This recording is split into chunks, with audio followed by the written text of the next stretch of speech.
all of you came today thinking you're going to hear a particular announcement. Several years ago, we started this endeavor to create single-chip mobile application processors. And the reason why we did that was because we felt that the future of computing would come in all kinds of varieties. The PC will still be amazing computers. As we just mentioned, the cloud will become a very important computer. Your data center is going to play a greater and greater role in how you and I enjoy our daily computing experience. But we also felt that everything will very likely become a connected computer. Your cell phone, obvious. Tablet, it is obvious now. But your car will become a computer. As you see, the LG television is a computer. All of these devices needs to be powered by sophisticated, low-power mobile processors. And so we started the effort several years ago, and we introduced, and we thought that performance was really important, that these operating systems need performance, that resolution requires performance, and so we took the lead in building faster and faster mobile processors. We introduced Tegra 2 at the time. People thought we were kind of crazy. Why would you need a dual-core processor for a mobile processor? And if that wasn't crazy enough, why don't we make Tegra 3, the world's first quad-core? And each generation, we took a performance leadership position. Well, ladies and gentlemen, today, to probably great surprise to all of you, I'd like to introduce the Tegra 4.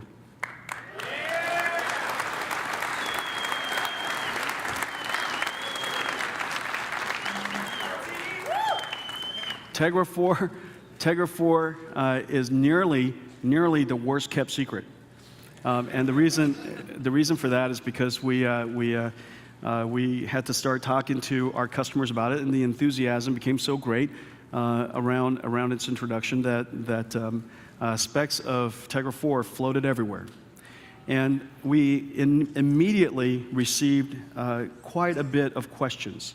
The first question is, how much performance does a cell phone need? I'm reading books fine, I'm listening to music fine, my UI is just fine. I'm reading magazines fine. Everything works. Movies work. Everything seems to work. How much performance does anybody need in these mobile devices? Well, if you ask us, we need a lot more performance. We just need a lot more performance. And here today, I'm here to prove it to you. I'm here to prove to you that we need a lot more performance. Tegra 4 has 72 GPU cores. This thing is flooded with GPU cores. I just wish we could flood even more GPU cores in here. The second thing is, it is the world's first quad-core A15. Quad-core A15, which is ARM's new CPU architecture, and quite a bit faster than our last generation. We still have our power-saving core, this low-power core that hums along, sips little bits of power when you're mostly doing low computing requirement work, while you're reading a book or just browsing the website or something like that. And then, of course, every mobile processor in the future will have to be connected. And 4G is obviously the next step. It includes a 4G, Nvidia's first 4G LTE modem. Now, the first question I'd like to answer is, how fast does fast have to be? How fast does fast have to be? And why is it that we're not fast enough? And so, to show you, I would like to bring out the fastest tablet, Android tablet in the world today. And let's put it to a foot race on doing something that is very everyday. So what I'm going to do is I'm going to show you two tablets, one Nexus 10, the Samsung Nexus 10, and the second one with Tegra 4, and they're going to go through and load 25 web pages. 25 web pages, and I don't know how many of you out there that wish loading web pages were just snappier. But I just all day long wish I could load web pages snappier. And so let's put the two of them to a foot race and see how they do. Now, both of these guys are so that we could eliminate any uncertainty that comes along with the internet. We have the web pages fully loaded, and both of them are pulling it off of a server across over a router. So it's effectively like a controlled internet experience. So can you show us now, please? And so this is on the left is the Nexus 10, and we're going through websites. Here's Amazon's website, CNN, New York Times, and on the right is Tegra 4. And we're cranking along. And these are web pages that you see that everybody uses on a daily basis. And if it's not clear already, the Tegra 4 is doing quite well. And so it took about 27 seconds to load 25 unique web pages. And the Nexus 10, let's give it a chance here.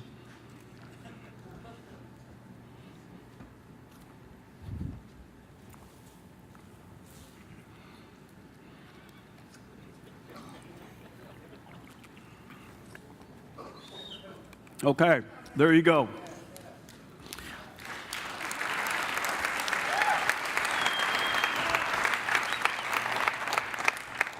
We're just delighted they finished. So that gives you an example, a real-world example of an application that we do all the time. Now, of course, all this basically means is this. If you're loading a website with Tegra 4, it comes up in a second, basically like that. If you're loading a web page with the fastest Android tablet in the world today, highest-end Android tablet, Nexus 10, it would take 2 seconds.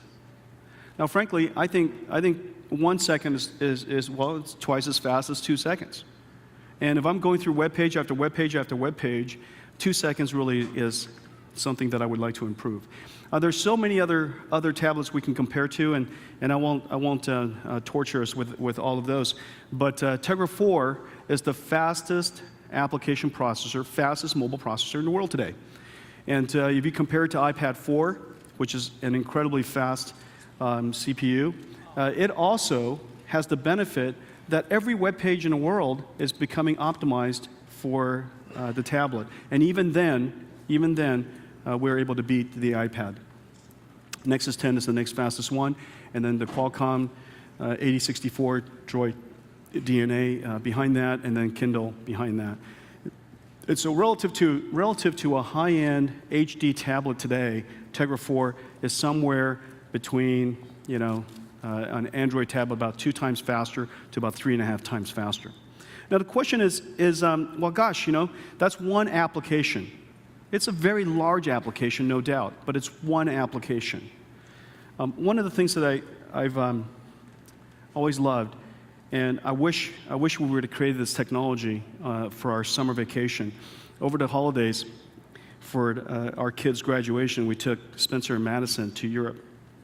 And my job was to take pictures of the kids and to document all of this. And when we come back, we were going to create a photo album, and that would be our graduation present for the two of them, and how they spent the last summer with their parents. And so everywhere I went, I was taking pictures. And of course, we're going through Europe, and we're visiting all these great places. But when we're visiting all these great places, it's during daylight, and when you're outside during daylight, the dynamic range of your phone, which has become my most important camera, simply isn't enough to be able to deal with that. And what was frustrating to me, and I kept sending emails back to the engineers, that gosh, we got to make HDR faster. We got to make HDR faster. We got to make HDR so fast that I can always use it as my camera. And the reason for that is because in life, you only get one shot. You only get one shot.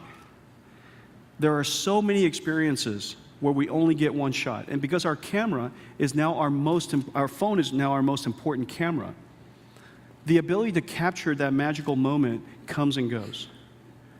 HDR today, our cameras today, really needs to be improved. And let me illustrate that. So this is B. This is one of our employees, and she's standing in front of a tinted window, just to make it even possible to take a picture of her standing against bright sunlight.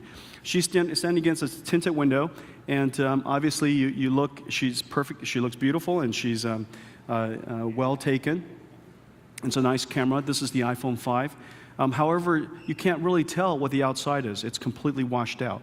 It's washed out because the dynamic range of our camera, the iPhone 5, doesn't allow us to both capture her fidelity in the dark and the bloom outside, the extremely high, the bright sunlight outside.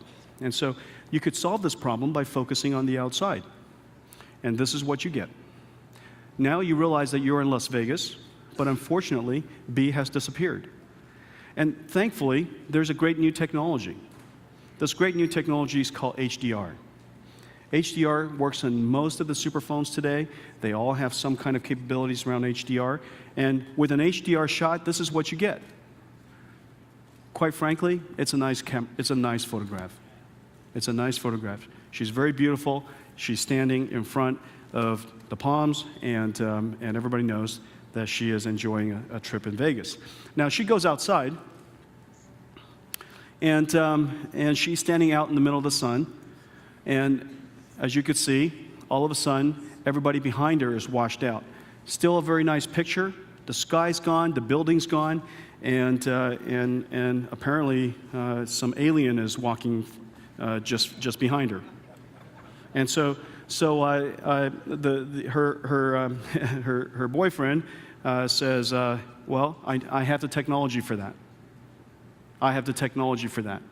That technology, I'm a photo enthusiast. I know my stuff. I understand high dynamic range. I'm going to turn on HDR. Well, this is what you get on an iPhone 5. Well, the reason for that, now you see the background, but because the camera took 2 shots, and because there's movement in the back, it's very difficult for the camera, the image processing technology software, to now realign and figure out what's the best way to put the picture back together. Today's camera works like this. It's a sensor, goes into an image signal processor, which takes what is called the Bayer patterns and turns it into RGB.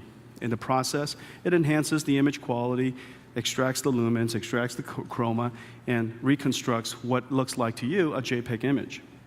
That JPEG image is stored into system memory, after which the CPU can come back and do some wonderful magic with it, such as HDR. What Nvidia's Tegra 4 architecture does is something radically different. Something radically different. We introduced a brand new way of designing our chip so that we could put our processors closer to the imaging pipeline. The first thing that you see, and let me just go back. This is old. This is new. The first thing that you notice is that we take 2 shots at once. We take 2 shots at once. 1 shot with high exposure, 1 shot with light exposure.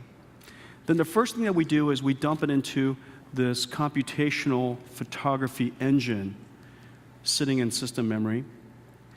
And once we do that, this engine could now take advantage of all of the processors on our chip. That's why we have 72 cores. That's why we have 4 A15s. That's why we have this powerful ISP. And with this computational photography engine, we could do the necessary mathematics so quickly that effectively at the end of the shot, you have HDR. Let me illustrate. If you look at today, there's B standing in front of the palm, takes the first picture, goes through the sensor, goes through the ISP, goes into memory, changes the exposure. That's what the HDR software does. Changes the exposure, goes through the sensor, goes through the image ISP, goes into memory. Then the CPU fetches both of those images back out of system memory and does registration, does necessary warping. Basically, it's taking 2 images, trying to align them pixel by pixel. Obviously, very, very hard if your hand's shaking, if the subjects are moving. But nonetheless, it does its best possible job, to register, to align, to warp everything so that it fits nicely together. And then it has to take this very, very large dynamic range effective photograph and re-tone map it down into something that can fit within one photograph's dynamic range. Okay? All of that mathematics takes time. In the case of the iPhone 5, it takes about 2 seconds. Takes about 2 seconds. And that's why if you're standing perfectly still, you take a great photo. If you're moving around, it's a problem. 2 seconds is a very long time. Well, the way that Tegra 4 does it is we go bam, bam. We take 2 shots, 2 simultaneous shots. And then all processors are deployed and running to do the alignment, the warping, the registration, the tone mapping, all of the necessary image processing, and boom, goes out one single photo. It basically is a one-shot HDR. As a result, whatever photograph you could take with a one-shot camera with one exposure, you could now take in HDR. Whatever you could take with one exposure, you can now take in HDR. And if you think about this architecture, imagine what else you could do with that. But before we do that, let's demonstrate. Let's demonstrate what Tegra 4's magic camera can do. Okay. Well, I understand that we're in Vegas, but we decided to go to Tahiti. And I'm taking a vacation in Tahiti, and I've invited a gamer. I've invited a gamer. I met a gamer at Tahiti, and I noticed that we have a lot in common. And her name is Holly. And Holly, I understand that you like to play video games. I do. What are your favorite video games? Wow, Skyrim. I like everything Star Wars and Red Dead Redemption and blah, blah, blah. Anything RPG. Like all the gamers out in the audience are going, wow, gamers they know don't look like that. Well, anyways, Holly and I turned out, we hit it off. We have a lot in common. And so why don't we invite someone to take some pictures of us? Okay. Okay, so Brian is the chief architect of our computational camera. Brian Cabral, sir. How you doing, Jen-Hsun? Great to see you. I understand that you have a camera you like to. Now, this is a prototype camera. It's a prototype tablet, and you would like to take some pictures of us. Yeah, yes, I sure will. Hang on a second. I want this one to look good. Take it off, Jen-Hsun. There you go. Yeah. Make sure I'm standing good. Yeah. Am I right here? Yeah. We can see it's all washed out, and let's just check out what we can do with some live HDR here. Yeah. That's a lot of light being thrown out behind the... Let me see if I understand what you're doing. I could barely see it through the reflection of that glass. But you're basically running HDR in live video right now. Holy...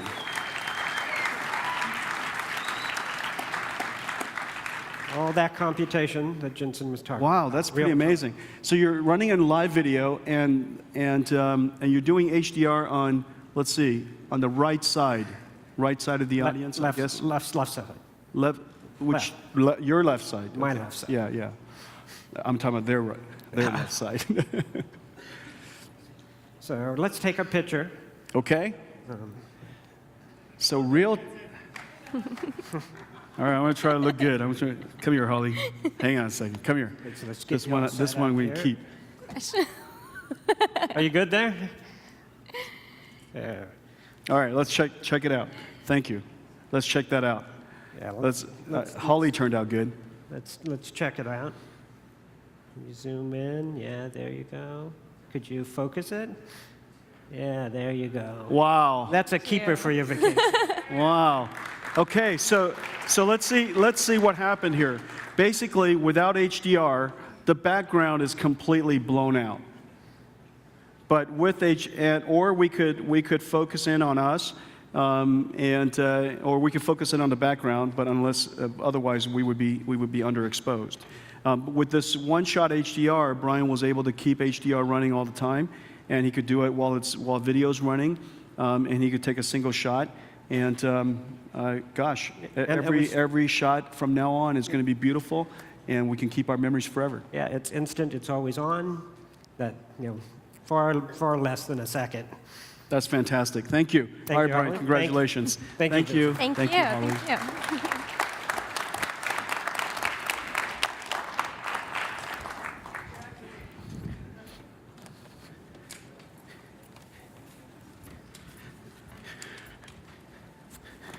Okay, so Tegra 4, this new computational engine. There's so much you could do with this architecture. You saw the one-shot HDR today. You saw the HDR video. There's also HDR preview.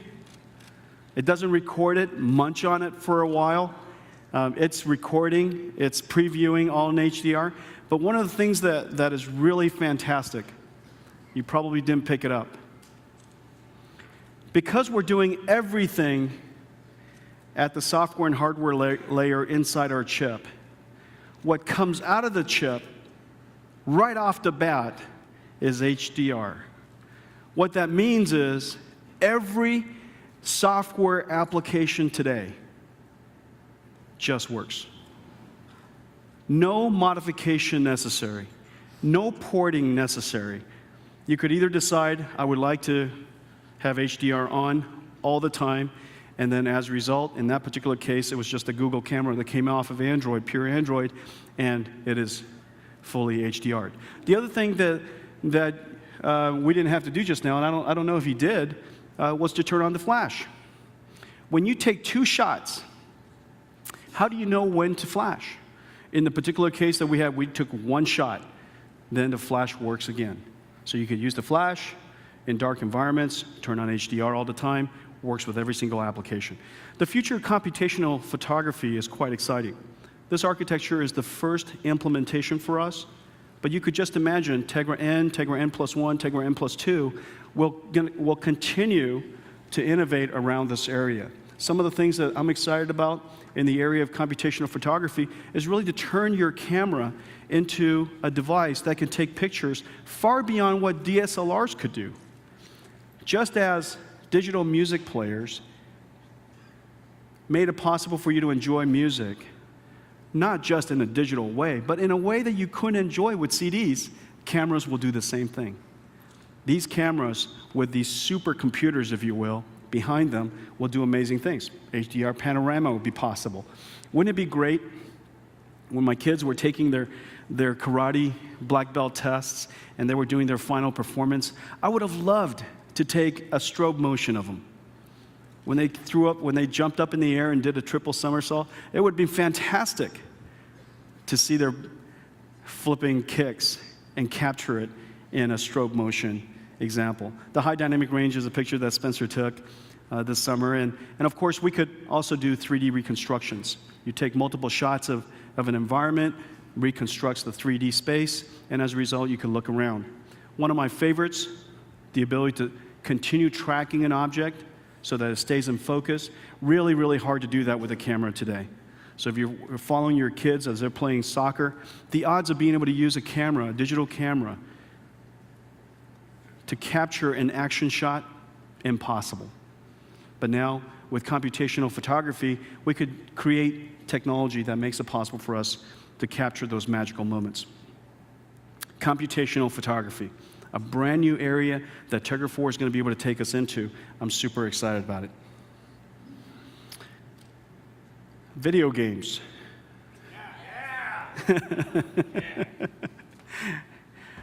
You know, you can't come to an NVIDIA event without talking about video games. Video games. Tegra really started this whole movement around really, really rich games, even for mobile devices.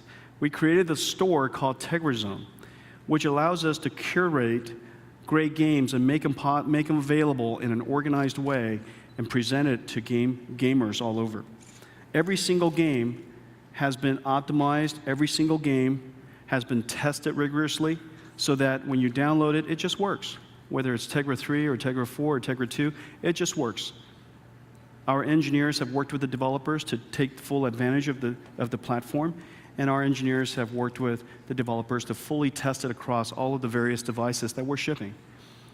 We go through great pains so that we could help gamers enjoy the games at its full capability, and also to help the game developers realize their imagination is the best possible way. Tegra Zone has been downloaded 6 million times. 6 million times. We're just so proud of it. And to Tegra Zone is to Tegra what GFE is to GeForce. That's one way to think about it. And so with that, let me introduce a new game that we've never seen before. And take it away, please.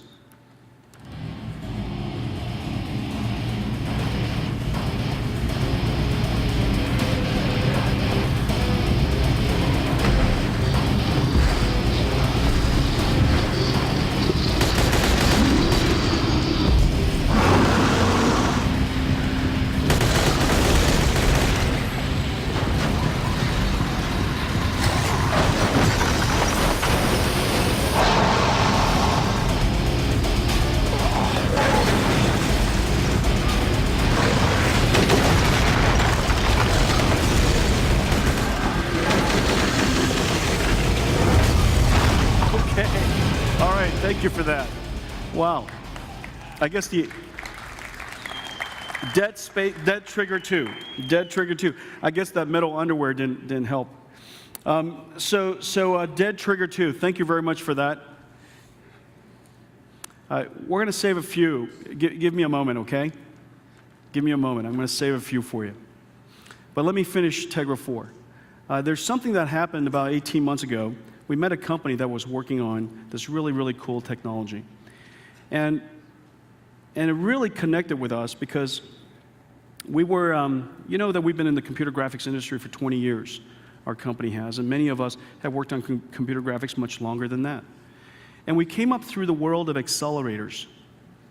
A chip was dedicated to one function. It's got all these acceleration techniques necessary to perform the functionality of a very rigorous pipeline of things that you have to do to ultimately turn a three-dimensional graphics command into pixels on a screen. The OpenGL pipeline was very well documented, it was very rigorous, and we built accelerators to stream out and pump out these beautiful pixels from 3D commands.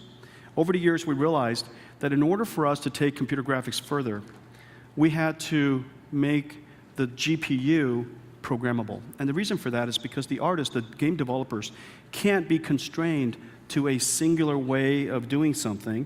They need a nearly infinite palette to express their artistic imaginations. And so we created this idea called the GPU. The programmable shader was invented. And we've seen the revolution that happened when we were able to move from a fixed function accelerator model to a programmable model. The revolution was really, really clear. But that programmable shader wasn't just a normal microprocessor. It had to be invented in such a way that achieved the performance of a fixed function pipeline, but the programmability and the flexibility of a processor. And it took us several generations, really, to make that successful. 18 months ago, we were getting involved in the wireless industry, and we met this company that had seen the same things that we saw in our industry and made a bold move to jump from accelerator fixed function approaches to modem technology to a programmable approach to modem technology. Now, this technology is called software-defined radio, SDR. And it's been talked about for decades, frankly. However, it has never been achieved successfully. When we met this company 18 months ago, they were the world's first commercially shipping SDR modem, and they were shipping in 3G. They were shipping in 3G. We got so excited about their approach. We got so excited about their team. And we decided to buy this company called Icera. Icera, 18 months ago, became Nvidia, and starting this month, we are going to be sampling our first modem. It's called the i500. The i500 is an elegant processor. It has 8 modem processors in it. These processors are programmable, and they run the entire modem stack. 3G stack, 4G stack, the Viterbi decoder, the turbo decoders, all the interference algorithms. It runs all of the software necessary to deliver the modem, and it does it in a programmable way. There are 8 processors inside, each of them 160 gigaops, and 8 of them together delivers over 1.2 trillion operations per second. 1.2 trillion operations per second. Now, just to put that in perspective, this little tiny chip, it's a modem, remember? This little tiny chip is doing 1.2 sustained trillion operations per second. That's 200 trillion. This little chip is 1.2. Now, of course, the mathematics that it does is very specific to wireless communications. But nonetheless, it's a programmable processor, 1.2 trillion operations per second. If we had to use a general-purpose microprocessor to do that, my guess is that our estimate, your fastest, highest performance 6-core Core i7 running a couple of 100 watts couldn't even do it. So we were so excited about this technology, and this month we are going to be sampling the i500 modem part of Tegra 4. I'm just incredibly excited about that. Now, just to illustrate the benefits of a software-defined radio, or this software modem technology, compare it to the state-of-the-art LTE modem. It is so much smaller, and the reason for that is this programmable architecture was designed for modem technology, and because it's able to reuse each one of the processors for every stage of the pipeline, it doesn't have to replicate these fixed function blocks. Frankly, if NVIDIA today, if our industry in graphics was still using fixed function processors, in order for us to deliver the type of visual quality that we're seeing today, the chips would be many times larger as well. We were so enamored with this technology, we took the chance, and I am incredibly proud and gratified to say that we are now sampling a 4G modem based on this very technology. Let's give those guys a round of applause.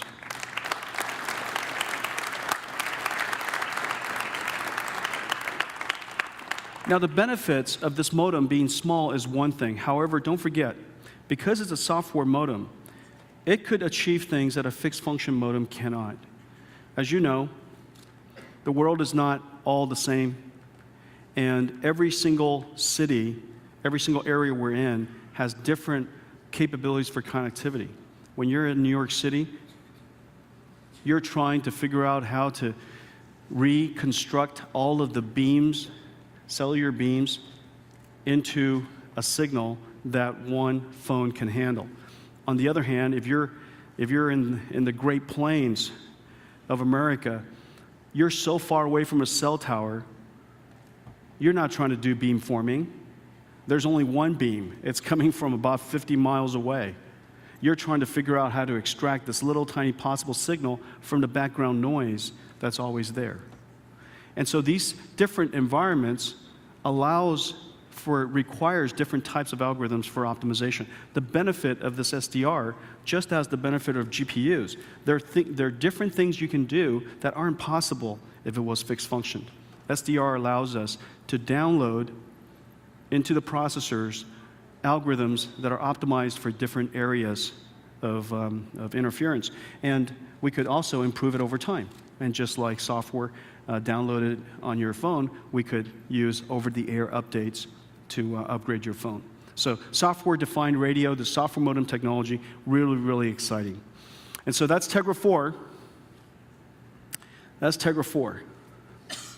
72 GPU cores, the world's first quad-core A15, the energy sipping core, the 4+1 architecture, still has the prism technology that adjusts the backlight dynamically on every single frame in hardware to conserve energy, and then also, finally, also our first 4G LTE modem, Tegra 4.